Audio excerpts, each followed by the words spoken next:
9 बजे के करीब हमें हमारे स्टाफ वाले जो ड्यूटी पे जा रहे थे उन्हें इन्फॉर्म किया कि एक टाटा सुमो का एक्सीडेंट हो गया है।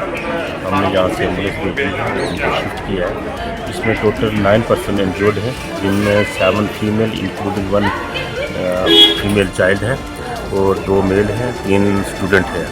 इनको 3-4 को इंजरीज रही हैं जिसमें ब्लीडिंग हो रही है और हमने वो वॉन्ड स्टिच करके फिर सबको फर्स्ट एड देके एडमिटेड रखा है।